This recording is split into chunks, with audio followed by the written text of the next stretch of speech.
13 WREX, your news leader. This is 13 News at 10. Effective today, my administration is officially declaring the opioid crisis a national public health emergency under federal law. A worldwide problem. Those are the words from President Donald Trump as he brings the opioid epidemic to the forefront of the national conversation. The sheer volume of the number of them continues to grow, and it's hard to identify what the reason or the cause is. And that worldwide problem has made its way here. 24 overdoses in roughly 1 week alone. And it's a crisis that doesn't discriminate. This isn't a West Side issue or an East Side issue. It's not a rich issue or a poor issue. It is touching everyone in our city. Tonight, we kick off our month-long series of reports on the drug crisis. Hooked, the opioid epidemic hits home. Good evening and welcome to 13 News at 10. I'm Sean Mazzarello. And I'm Kristen Crowley. Today marks a historic moment nationally as President Donald Trump declares war on the opioid epidemic. This announcement comes on the same day as we here at 13 WREX launch a month-long series called Hooked, the opioid epidemic hits home.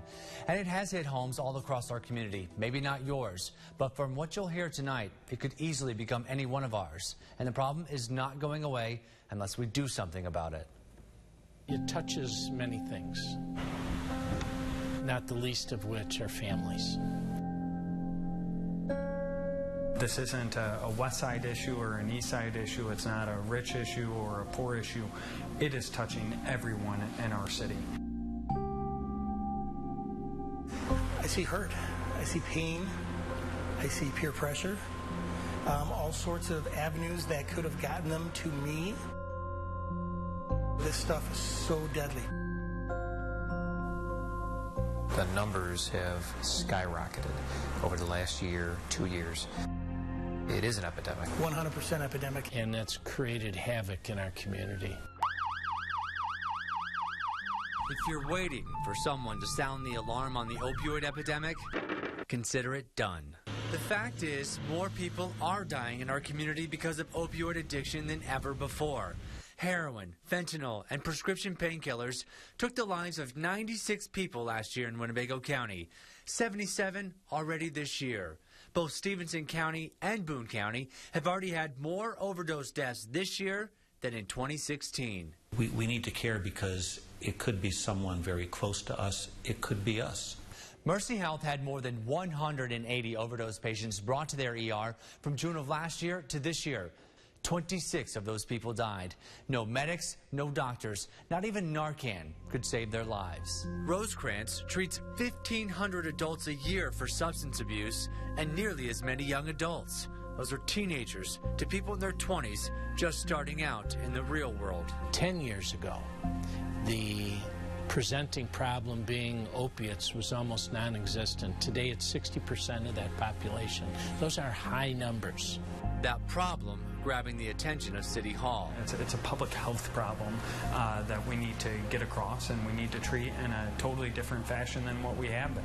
The mayor says he's throwing all the resources he can to help solve this problem and the violence it creates. The people become addicted, and they will steal from their family. They will steal from their mother, their father, their brother, their aunt, their uncle, their friends, to make sure they have cash to supply their habit. A habit that's hard to break and harder for the families left behind. Everyone that you work with, everyone that you may go to church with, people at your favorite restaurant, your favorite waiter or waitress. It is touching people's lives in major ways. And it's not just a Rockford problem. This is a problem that's threatening to take over the entire nation. President Trump declared the opioid crisis an official public health emergency today, calling it one of the worst drug crises in American history. Last year alone, 64,000 Americans died from overdoses. That's about 7 people every hour. The president signed an order that directs federal agencies to use all of their available resources to fight the ongoing crisis. As Americans, we cannot allow this to continue. It is time to liberate our communities from this scourge of drug addiction. Never been this way. We can be the generation that ends the opioid epidemic. We can do it. The public emergency health declaration lasts 90 days but can be renewed until it's no longer needed. The last time a declaration was made was in 2009 for the swine flu outbreak. So what does a public health emergency declaration mean for addiction resource centers here at home? Remedies Renewing Lives says because the president declared a public health emergency and not a national emergency, that title might prevent it from getting funding to fight addiction locally. Remedies predicts funding will go toward Narcan, an overdose reversal drug, which will save lives but doesn't actually help fight addiction. Right here in our communities, in this area and across the United States, overdoses are a huge issue, and these are mostly very young people that it's happening to. So I'm disappointed in the sense that we're not looking at it in the same level of emergent that I thought it should be. And Rosecrans released this statement saying, while it is too early to fully digest how today's announcement would roll out administratively, history has demonstrated that an approach of tough on drugs has not been successful. We are hopeful that the administration will shine a brighter light on recovery services for those who need them. But just how bad is the epidemic in Winnebago County? Tonight, the coroner had some sobering numbers to share. 13 News reporter Mary Sugden was with the Winnebago County Board as it learned more about this growing problem.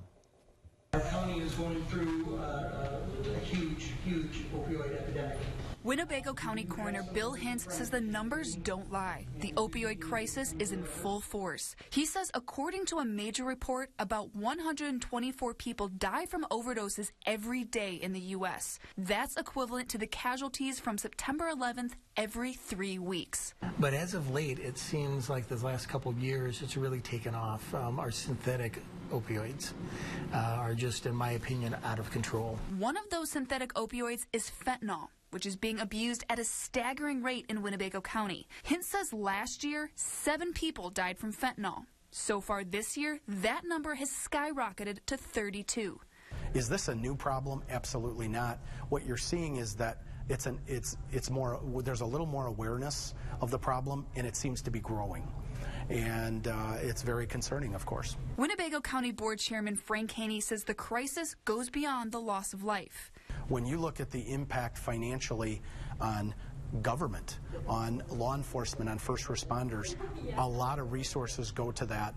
There is a burden of just the epidemic itself. Haney says raising awareness on what's happening locally is the first step towards making a dent in the epidemic. From there, the board is exploring how it can play a role in the fight. A lot of teamwork, a lot of different agencies. I've used this analogy many times. It's like a puzzle. You have a lot of pieces of that puzzle that come together to make one big picture. And each piece of that puzzle is a different agency that hopefully will come together and try and combat this. For your Digging Deeper station, Mary Sugden, 13 News. And just this past weekend, 7 people in Winnebago County died of a suspected overdose, and over a dozen more nearly lost their life. 14 people overdosed on heroin over the weekend in Rockford. Fire Chief Derek Berkston says overdose calls are on the rise, and those 14 overdoses reinforce the fact that Rockford is in the midst of a crisis.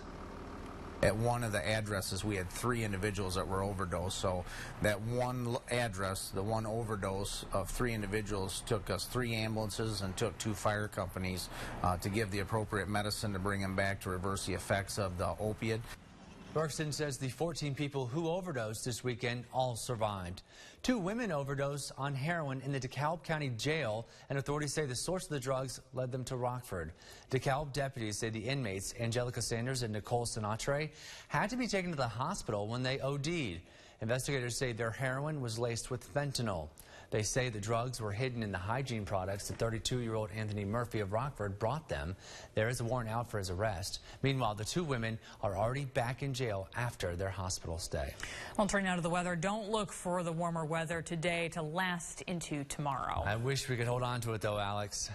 Good evening. I wish we could hold on to the warmer weather as well, but things are going to be cooling off after getting back to average finally this week. Low 60s were the highs today across the state line thanks to blustery south winds blowing in. Now we're getting colder west winds tonight. That's resulting in a big temperature change. You can see a cold front's moving through tonight, bringing with it cloud cover, but no precipitation. We will stay dry as we go throughout the overnight hours. The big change, though, will be the temperatures. Brisk tonight, right around the upper 30s. for lows tonight, but that's about as warm as we get tomorrow. It's similar to earlier this week where temperatures barely rose. So plan on those wind chills to stay in the low 30s all throughout our Friday. That also means that colder weather is just around the corner for the weekend as well. I'll go over the weekend forecast coming up in just a few minutes. For now, back to you. All right, thanks, Alex. It's been half a century since the assassination of President John F. Kennedy, and soon we may be able to learn more about what the federal government uncovered in the investigation. Federal law made the government release the documents to the public by today, but NBC's Chris Pallone learned some of those documents are still sealed. The images are indelible, a moment in Dallas which forever changed a nation and has fueled conspiracy theories for half a century. Now federal law is forcing the release of thousands of government documents about the JFK assassination. Among the key questions for historians, did Lee Harvey Oswald act alone? Did the U.S. government know more about the assassin's movements and motivation than it's previously revealed? And was Oswald under CIA surveillance during a trip to Mexico City where he visited both the Soviet and Cuban embassies? The real story, maybe, is that the CIA knew only 7 weeks before the assassination that Oswald may have threatened the president. Despite federal law ordering the documents released by October 26, the White House says some 2,800 files are being made available Thursday, while the rest will be withheld for 6 months to undergo further review at the request of the intelligence agencies. 25 years ago, intelligence officials indicated some of the files could reveal sensitive information gathering methods and sources. More than 60% of Americans believe Kennedy's killing was a conspiracy, but federal investigations concluded Oswald acted alone. Experts say it's unlikely anything in this next release will dispute that. 54 years, thousands of government files, many theories, but probably still no definitive agreement about what really happened that day and why. Chris Pallone, NBC News. Well, the remaining documents will be available to the public this April unless another review is ordered. We're getting our first look at what a new U.S. border wall could look like. U.S. Customs and Border Protection unveiled 8 prototypes today along the Mexican border. They're being tested south of San Diego, which has the highest border crossing rate from Mexico to the U.S. Each chunk of the concrete and steel stands about 30 feet tall and 25 feet wide. Officials say they will wait for a month for the concrete to set and then for the next month or two, see what they can do. We will also be testing and evaluating the prototypes' ability to withstand breaching methods and equipment. Can it be climbed? Can it be dug under? Can it withstand cutting tools? Border Protection says Congress gave it $20 million for the border wall project this year, but doesn't have funding yet for 2018. And coming up tonight, Ready, Set, Pitch. Local entrepreneurs pitch their business ideas in Freeport. We tell you who won and what they pitched coming up. Yeah, it's cold again. Warmer weather arrives quickly in our area and goes away just as fast. See how much will drop heading in tomorrow, coming up in Alice's forecast. You're watching 13 News at 10. With Kristen Crowley, Sean Mazzarello, Chief Meteorologist Alex Kirchner, and Sports Director